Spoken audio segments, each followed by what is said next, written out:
बिस्मिल्लाहिर्रहमानिर्रहीम। अस्सलाम वालेकुम नादरीन, आप यूट्यूब चैनल देख रहे हैं। मैं इमरान खान हूँ। आज इमरान खान साहब के ख़िलाफ़ अल-कादर यूनिवर्सिटी का जो केस है उसका फ़ैसला सुनाया जाएगा और इसमें इमरान खान साहब को सज़ा सुनाई जाएगी। इसके ज़्यादा इम्कानात हैं क्योंकि बहुत सारे ऐसे लोग हैं जिनके एस्टेब्लिशमेंट के साथ अच्छे ताल्लुकात हैं, वो पहले ही अदालत का फ़ैसला बता रहे हैं।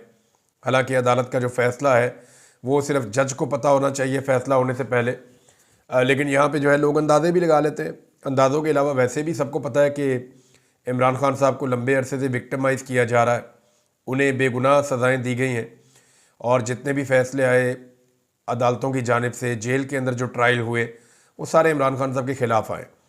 तो ये मुमकिनात में से है कि दोबारा इमरान खान साहब के ख़िलाफ़ फ़ैसला आए। उनकी बहन ने कहा जी हम तो दुआ कर रहे हैं कि इमरान खान के ख़िलाफ़ फ़ैसला आए ताकि हम फटाफट जो अगली अदालत में जाएं और मुंह काला हो जिन लोगों ने इमरान खान के ऊपर ये गंदा केस बनाया उनका भी। तो उनका कुछ ऐसे बोलना है। इस पर शुएब शाहीन साहब ने एक बड़ा ज़बरदस्त पेपर जारी किया है जिसमें इस केस की समरी है कि एक्चुअली ये अल-कादर यूनिवर्सिटी का केस है क्या। अगर इसको सिंपल करना है तो इसमें 4 चीज़ें हैं जिसके बारे में उन्होंने कहा और असल सवाल के बारे में उन्होंने कहा कि वो भी इसमें एक है जिसका पता चलना चाहिए। एक उन्होंने कहा कि हुसैन नवाज़ को 190 मिलियन की अदायगी। इसका पहला नुक्ता ये है कि नवाज शरीफ के बेटे ने लंदन में 9 अरब रुपए का फ्लैट मलिक रियाज के बेटे की कंपनी को 18 अरब रुपए में बेचा।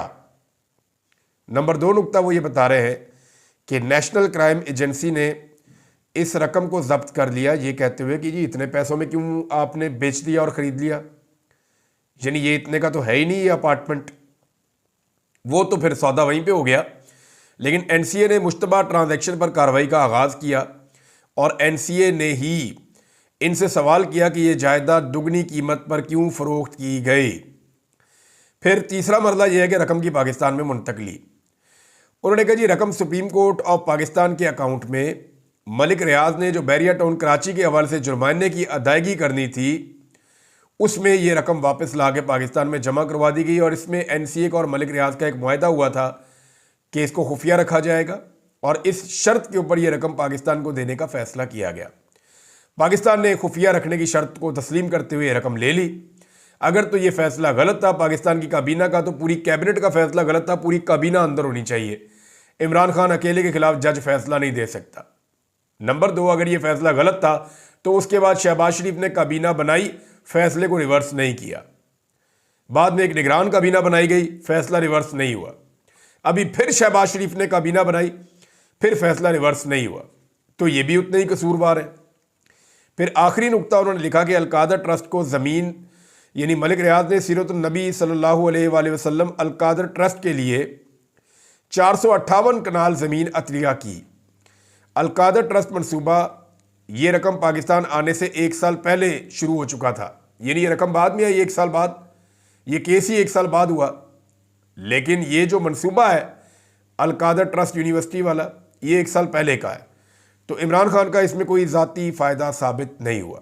आम सवाल वो ये पूछ रहे हैं कि हसन नवाज़ को लंदन जायदाद की ख़रीदारी के लिए 9 अरब रुपए इजाफी अदायगी पर खामोशी क्यों है, ये सवाल शुएब शाहीन साहब ने पूछा। बहरहाल आज इमरान खान साहब को सज़ा सुना दी जाएगी। इम्कानात ये हैं, कुछ लोग कह रहे हैं 14 साल, कुछ कह रहे हैं 7 साल। बुशरा बीबी के बारे में अलग सज़ा बताई जा रही है, इमरान खान के बारे में अलग सज़ा बताई जा रही है। तो देखते हैं जनाब इमरान खान साहब को कितनी सज़ा आज के दिन में होती है, या आज फिर कोई बहाना बना के जज साहब निकल जाते हैं या कोई और एक्टिविटी हो जाती है। अदालत का तो वैसे ही मजाक बन गया है। अगर आज भी ये फैसला ना सुनाया गया तो अदालत का मज़ीद मजाक बनेगा और पाकिस्तान की अदालतों की जग हंसाई होगी, और तो कुछ नहीं होगा। इमरान खान साहब ने जो स्टेटमेंट दिया वो बड़ा अहम है। इमरान खान साहब क्या कहते हैं, मैं आपको स्टेटमेंट पढ़ के सुना देता हूँ उनका। और ये 2 जगह पे उनके स्टेटमेंट है। एक को तो खुद इमरान खान साहब के ट्विटर अकाउंट से ट्वीट किया गया, एक्स के ऊपर उसको पोस्ट करके डाला गया। ये बयान है जी, अल-कादर ट्रस्ट के भोंडे केस में मेरे खिलाफ फैसला देकर पूरी दुनिया में अपना मजाक बनवाएंगे और अपना मुंह मजीद काला करेंगे। मुझे एक ऐसे मुकदमे में सज़ा देने जा रहे हैं जिससे मुझे 1 टके का फ़ायदा नहीं हुआ, ना ही हुकूमत को 1 टके का कोई फ़ायदा हुआ। इस मुकदमे में असल सज़ा तो नवाज शरीफ की बनती है जिसने 9 अरब रुपए रिश्वत की मद में हासिल किए। नवाज शरीफ और जरदारी पर मेफेयर अपार्टमेंट की तर्ज के बेशुमार मुकदमात हैं। ये वो अफराद हैं जिन्होंने तोशा खाने से महंगे तरीन गाड़ियाँ खिलाफ कानून हासिल की। इन पर मौजूद तमाम मुकदमात ओपन एंड शट केसेस हैं, लेकिन इनको माफ़ करके मुकदमात को सिर्फ इसलिए ख़त्म कर दिया गया क्योंकि उन्होंने डील कबूल कर ली। इस केस में नवाज शरीफ से 9 अरब रुपए का हिसाब मांगना बनता है। बुशरा बीबी अलकादर ट्रस्ट केस में बिल्कुल बेकसूर हैं। उनको केस में शामिल करने का वाहिद मकसद मुझ पर दबाव बढ़ाना था। इससे पहले भी बुशरा बीबी को 9 महीने बेगुनाह जेल में रखा गया है। दुनिया में कभी कोई शख्स जिसे मालूम हो कि वो बददियानती कर रहा है न्यूट्रल अंपायर नहीं लगाता। मैंने क्रिकेट में न्यूट्रल अंपायर का रवाज कायम किया था और अब भी कहता हूं कि 9 मई और 26 नवंबर के वाक़यात पर एक जुडिशल कमीशन कायम किया जाए जो बिल्कुल न्यूट्रल हो और शफाफियत पर मबनी फैसला दे। हुकूमत इस मुतालबे से इसीलिए राय फरार इख्तियार कर रही है क्योंकि वो बददियानत है। हम जस्टिस अमीनुद्दीन आइनी बेंच के सरबराह को भी ख़त तहरीर करेंगे कि हमारे खिलाफ होने वाली इंसानी हकूक़ की खिलाफ वर्जियों की पटिशन सुने। हमारे जो बेकसूर लोग मिलिट्री तहवील में हैं उनको बदतरीन ज़हनी और जिस्मानी तशद्दुद का निशाना बनाया गया। हमारे मुकदमात को तरजीही बुनियादों पर सुना जाए। हमने इंसानी हकूक़ की आलमी तंजीमों और अक़वाम मुत्तहिदा को भी इस सिलसिले में ख़त लिखने की तैयारी मुकम्मल कर ली है। क्योंकि पाकिस्तान की किसी भी अदालत से हमें इंसाफ नहीं मिल रहा, तो इसलिए हम अब जा रहे हैं आलमी सतह पे। कादी फ़ायद ईसा और आमिर फ़ारूक एस्टेब्लिशमेंट के ओपनिंग बेस्टमेंट का किरदार अदा करते हैं। अब जो आइनी बेंच बना है वो भी इन्हीं की एक्सटेंशन है, जैसे वो कादी फ़ायद ईसा और आमिर फ़ारूक साहब के बारे में बात कर रहे हैं। पूरी दुनिया में इंसानी हकूक़ की पामाली की कोई माफ़ी नहीं मिलती। जनरल पनूशे मगरिब का ताकतवर जनरल था, लेकिन इंसानी हकूक़ की पामाली और तशद्दुद करने पर उसको कड़ी सज़ा सुनाई गई। हमारे सियासी वर्करों को अगवा करके तशद्दुद किया गया। 9 मई में जिसने तहरीक इंसाफ को खैराबाद कह दिया उसके तमाम इल्ज़ामात से उसको बरी कर दिया गया। 8 फरवरी को पाकिस्तानियों के हक पर बेशर्मी से डाका मारकर इंतखाबात को चोरी किया गया और पूरी दुनिया में अपना मजाक बनवाया गया। खुली मैंडेट चोरी के बाद पाकिस्तान में हर जानिब अदम एतमाद के, अदम इस्तेहकाम के साए हैं। 8 फरवरी को पूरी कौम यौम स्याह मनाएगी। इस दिन फार्म 47 की जाली हुकूमत कायम करके पाकिस्तान में जमहूरियत और जमहूर का गला घोंट दिया गया था, जिसके बाद मुल्क में ना तो सियासी इस्तेहकाम आ सका है ना ही माशी इस्तेहकाम। हमने मुज़ाकरात ज़ाती मफादात के लिए नहीं किए बल्कि मुल्क के वसी तर मफाद में करने हैं। पाकिस्तान को दरपेश सियासी और माशी बहरानों के खात्मे, दहशतगर्दी के मसले पर काबू पाने और मुल्क को दरपेश दूसरे संजीदा मसाइल के हल के लिए सियासी बहरान का खात्मा बहुत ज़रूरी है। ये जी इमरान खान साहब का स्टेटमेंट है। उन्होंने कुछ और बातें की हैं इमरान खान साहब ने। एक तो उन्होंने कहा कि आर्मी चीफ को हमसे माफ़ी मांगनी चाहिए, हमारे लोगों को पकड़ा और मारा गया है। अगर गंडापुर ने कहा कि 9 मई में हमारे लोग शामिल थे तो गंडापुर ने गलत कहा। यह भी इमरान खान साहब का स्टेटमेंट रिपोर्ट हुआ। फिर उन्होंने ये कहा कि अडियाला जेल में अब आपसे ज़्यादा देर मुलाकातें नहीं होंगी। मैजिक बॉल मुझे पहले ही सब कुछ बता देती है। ये मैजिक बॉल क्या है याद रखिएगा, मैं अभी आपको बताता हूँ। न्यूट्रल अंपायर के लिए पहला खिलाड़ी हूँ जिसने जदोजहद की। सुप्रीम कोर्ट के 3 सीनियर मोस्ट जजेस को बुलाएं। ये जजेस की जिम्मेदारी है कि तहकीक के बाद जो सज़ा देंगे मैं इसके रास्ते में क्यों खड़ा होऊंगा। मेरी अपील है, ये कल उन्होंने बात की थी कि आज हर सूरत में 190 मिलियन पाउंड का जो केस है उसका फैसला सुनाएं। ये जजेस की जिम्मेदारी है कि तहकीक के बाद सज़ा दें, मैं उस रास्ते में खड़ा नहीं होऊंगा। ये जी इमरान खान साहब के स्टेटमेंट है। हुकूमत की बेचैनी बहुत बढ़ती जा रही है। व्हाट इज़ मैजिकल बॉल, ये अगर आप ट्वीट करें ना कि इमरान खान मैजिकल बॉल, अगर आप लिखें या आप यूट्यूब के ऊपर इसका लिंक आप लिखें कि इमरान खान मैजिकल बॉल, तो इमरान खान ने एक बॉल किया था और वो बॉल किया था कपिल देव को और उन्हें क्लीन बोल्ड कर दिया था, तो उसको मैजिकल बॉल कहते हैं। मैजिकल बॉल क्या है कि इमरान खान साहब को कंडीशंस की इतनी समझ आ जाए एक बॉलर को और वो बॉल को अपने मुताबिक ऐसे तैयार कर ले कि फिर वो उसकी मैजिकल बॉल बन जाए। यानी उसे पता चले कि मैं बॉल को कहाँ फेंकूंगा, वो कितना स्विंग होगा और उसके बाद उसका नतीजा क्या निकलेगा। यानी कंडीशंस इमरान खान के हाथ में इतनी ज़्यादा आ गई हैं कि अब उनके हाथ में एक मैजिकल बॉल है और वो मैजिकल बॉल के ज़रिए से पहले से मालूम कर लेते हैं कि जब मैं बॉल करूँगा तो वो कहाँ पड़ेगी और पड़ के कहाँ जाएगी और उसका नतीजा क्या निकलेगा। तो उनकी प्रिडिक्शन बेहतर हो रही है। इससे पहले भी हमने आपको बताया कि इमरान खान साहब ने जितनी भी चीज़ें प्रिडिक्ट की थी, जो उन्होंने सहाफ़ियों के साथ ऑन द रिकॉर्ड और ऑफ द रिकॉर्ड उन्होंने बातें की थी, वो सारी बातें दुरुस्त साबित हुई हैं। इमरान खान साहब की जो सियासी पेशन गोइयाँ थी गुज़िश्ता 1 साल में, हमने वो सारा कुछ पाकिस्तान में होता हुआ देखा है। मुझे अच्छी तरह याद है कि सिद्धू जो भारत के क्रिकेटर हैं, वहाँ पे एक कपिल शर्मा शो आता है, उसके अंदर भी वो बड़ा लंबा अरसा मौजूद रहे, वहाँ पे सियासत भी कर रहे हैं भारतीय पंजाब में। नवजोत सिंह सिद्धू, उनका मैंने एक इंटरव्यू किया था, तो मेरी उनसे मुलाकात हुई गवर्नर हाउस पंजाब में, और काफ़ी देर हम उनके साथ बैठे रहे। तो जब इमरान खान की शख्सियत पे डिस्कशन हो रही थी तो उन्होंने एक और बात की थी जो आज मैं बताना चाहता हूँ। उन्होंने कहा था कि इमरान खान सिर्फ अपनी टीम का कैप्टन नहीं था, इमरान खान इतना बड़ा दिमाग है कि ये ऐसे हालात पैदा कर देता था कि दूसरा कैप्टन जो फैसला करता था वो इमरान खान की मर्जी के मुताबिक होता था। यानी सिद्धू साहब हमें ये बता रहे थे कि इमरान खान साहब का जो मुखालिफ है, इमरान खान साहब उसके लिए ऐसे हालात पैदा कर देते हैं कि इमरान खान साहब जो चाहते हैं वो वही फैसला करता है और उसके मुताबिक इमरान खान साहब अपनी हिकमत अमली बनाते हैं। यानी आज इमरान खान साहब पूरे निज़ाम को उस जगह पर ले आए जहां पे वो लाना चाहते थे। कंडीशंस इमरान खान साहब के हक में है, मैजिकल बॉल उनके हाथ में है, और ये वही कैप्टन है जो दूसरे कैप्टन के दिमाग को बेहतर स्टडी कर लेता था, पढ़ लेता था, और इसको पहले पता होता था कि ये क्या करेगा और ये मैं करूंगा तो इसका रद्देमल क्या होगा। इमरान खान साहब को पहले पता है कि इमरान खान साहब ये करेंगे तो एस्टेब्लिशमेंट का रद्देमल ये होगा, इमरान खान साहब वो करेंगे तो एस्टेब्लिशमेंट का रद्देमल वो होगा, वो पहले से जानते हैं इसके बारे में। तो मैजिकल बॉल उनके हाथ में है, उनकी प्रिडिक्शन बेहतर है और कंडीशंस भी उनके हक में जा रही हैं इस वक्त फ़िलहाल। तो यहाँ इमरान खान साहब जो हैं वो वैसे भी लोग कहते हैं वो किस्मत के धनी भी हैं। रमीज राजा की आपको बात याद है ना कि 1000 में से 1000 मरतबा इमरान खान आपको गलत साबित करेगा। प्रॉब्लम हुआ क्या, देखें इसको ज़रा थोड़ा सा मैं 1 मिनट में आपको समझा देता हूँ। पाकिस्तान की जो एस्टेब्लिशमेंट है वो हमेशा से एक हीरो की तरह रही है इस मुल्क में। उन्होंने कुछ भी किया लेकिन एक हीरो का स्टेटस हमेशा उनके साथ रहा। बहुत सारे नगमे उनके ऊपर बने, बहुत सारी चीज़ें, वो नहीं, एक हीरो की तरह हमेशा लोग हमेशा प्यार करते हैं, मोहब्बत करते हैं, एक हीरो की तरह रखते हैं पाकिस्तान की एस्टेब्लिशमेंट को। और ये रोमांस बड़ा लंबा चला आ रहा है। इसके बीच में जो है ना, मुझे एक वाकया याद आ गया। एक मेरे वालिद साहब के दोस्त हुआ करते थे, हुसैन सादी उनका नाम था। वो सऊदी अरब में एक बहुत बड़ी कंपनी है जो गवर्नमेंट के ठेके लेती है, वो उस कंपनी के ठेकेदार थे और उस कंपनी को बांग्लादेश से, पाकिस्तान से, इंडिया से, वो यहाँ इन मुल्कों में से उनको लेबर फ्राहम करते थे और लोगों को ले जाते थे, वहाँ पे जाके उनसे काम लेते थे सऊदी अरब में।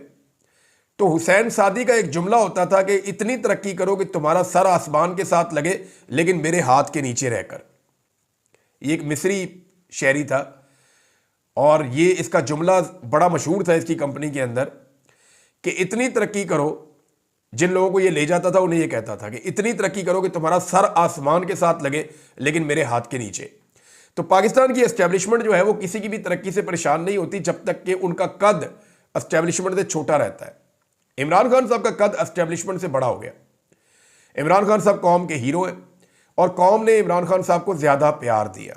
ये भी एक बड़ा रीज़न है कि मुखालफत इस लेवल तक चली गई कि एस्टेब्लिशमेंट की बर्दाश्त से बाहर हो गया कि ये हमसे ज़्यादा आगे कैसे हो सकता है, लोग हमसे ज़्यादा प्यार कैसे कर सकते हैं, लोग हमसे बड़ा इसको समझदार, अक्लमंद, ईमानदार और हीरो कैसे समझ सकते हैं। ये नहीं हो सकता। तो ये उनसे बर्दाश्त भी नहीं हो रहा था। अब इस वक्त जो है वो बर्दाश्त हुकूमत से नहीं हो रहा क्योंकि हुकूमत की बेचैनी और बौखलाहट जो है वो शुरू हो गई है और बढ़ती जा रही है। जब से उन्हें मालूम हुआ कि आर्मी चीफ उनके इल्म में लाए बगैर पाकिस्तान तहरीक इंसाफ के अहम लोगों से उन्होंने मुलाकातें की हैं। अब नून लीग अंदाजे लगा रही है, उनके दिल में वसवसे आ रहे हैं। यानी राणा सनाउल्लाह साहब का कहना है कि बातचीत होनी होती तो क्या आर्मी चीफ की सतह पे होती। तो मैं राणा सनाउल्लाह साहब को बताता हूँ कि प्रॉब्लम जिस लेवल की होती है ना, उसका सलूशन भी उसी लेवल पे जाके होता है। यानी जिस सतह का अवामी और बैरूनी दबाव है उसी सतह पर बातचीत होनी चाहिए। और असल दबाव यह है कि पाकिस्तान की जो अहम तरीन शख्सियात हैं उनके ऊपर मगरबी ममालिक में बहुत बड़े बड़े बैन लगने वाले हैं। इसके लिए ओवरसीज़ पाकिस्तानी कोशिश कर रहे हैं और अमेरिका के अंदर से इस पर डेवलपमेंट हुई तो फिर पूरे यूरोप में और मगरबी दुनिया में इस पर डेवलपमेंट हो जाएगी। यानी ये लोग और इनकी फैमिली इनके लिए ट्रैवल करना मुश्किल हो जाएगा, इनके वीज़े कैंसिल हो जाएंगे, इनके जो असासे हैं वो मुंजमद हो जाएंगे। उसके अलावा इनको जो इमदाद मिलती है, US एड वगैरह बाकी चीज़ें, वो भी बंद हो जाएंगी। और माजी में वहाँ से जो सनदें या कोई कोर्सेज किए हुए हैं वो भी, उनके नताइज भी मुअत्तल हो जाएंगे। तो इस किस्म की चीज़ें अगर होती हैं तो चंद शख्सियात, बड़ी शख्सियात, उनके ऊपर बड़ा इम्पैक्ट आएगा। कादी फायद हिस्सा है, आपका जो चीफ इलेक्शन कमिश्नर है वो इसका हिस्सा है, साबिक आर्मी चीफ है, साबिक DGISI है, मौजूदा जो अफसरान हैं वो भी हैं, वज़ीर आज़म है, वज़ीर दाखिला है, वज़ीर इत्तलाआत है, वज़ीर दिफा है, वज़ीर आला पंजाब है, IGs हैं, कुछ और ऑफिसर्स हैं। तो इनके नाम बाकायदा जो हैं वो वहाँ शामिल किए गए हैं। अगर इनके ऊपर कार्रवाइयाँ हो जाती हैं तो फिर उनके लिए बड़ी मुसीबत बन जाएगी, लिहाजा वो इमरान खान को मनाना चाहते हैं। एक बात मैं आपको कंफर्म कर रहा हूँ, आज के दिन तक इमरान खान साहब नवाज शरीफ और आसिफ अली जरदारी की तरह डील करके बाहर आने वाले नहीं है, क्योंकि उसके हाथ में मैजिकल बॉल है।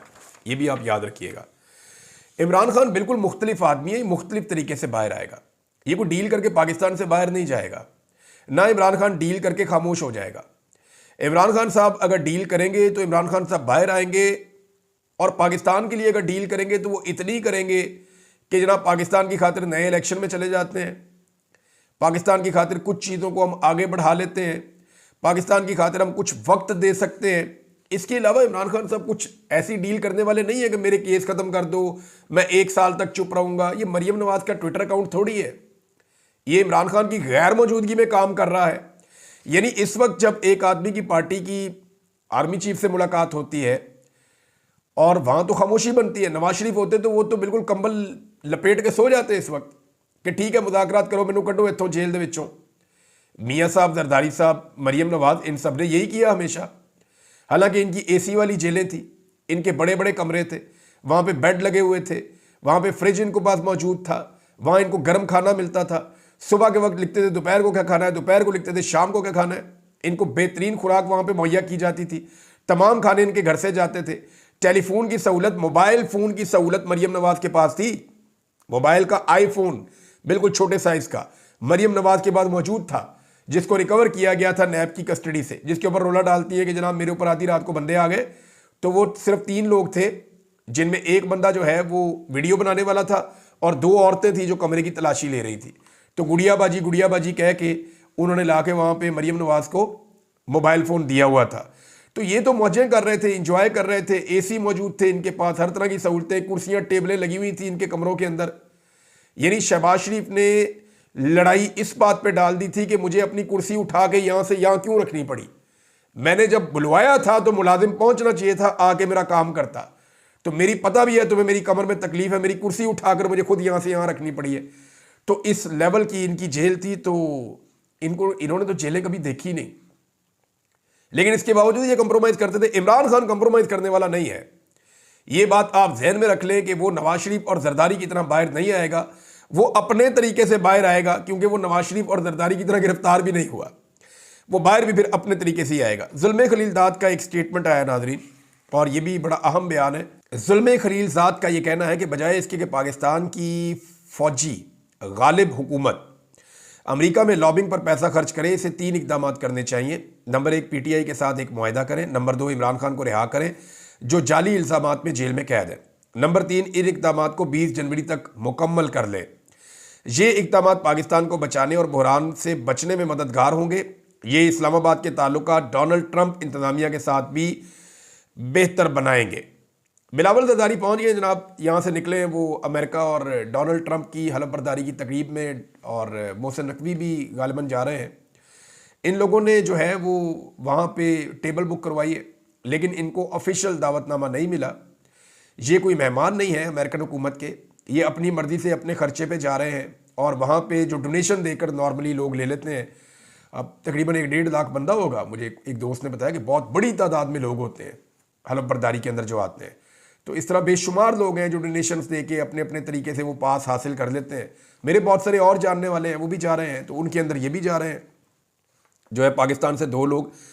लेकिन ये वो लोग हैं जो माजी में डोनाल्ड ट्रंप के ऊपर तनकीद करते रहे, अब उसकी हलफ बर्दारी में जा रहे हैं, तो इनको थूका चाटना पड़ रहा है।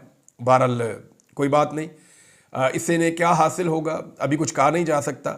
लेकिन फ़ौजी अदालतों के ट्रायल के हवाले से एक बड़ी खबर है कि जस्टिस हसन रिजवी साहब ने तफसीलात तलब कर ली हैं उस ट्रायल की जो फ़ौजी अदालतों में हुआ, कि देखना चाहते हैं कि ट्रायल में शहादतों पर फैसला कैसे हुआ।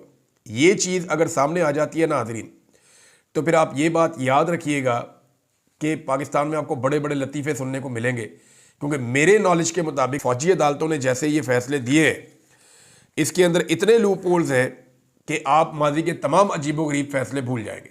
अब तक के लिए इतने ही, अपना ख्याल रखिएगा, अपने इस चैनल का भी। अल्लाह हाफ़िज़।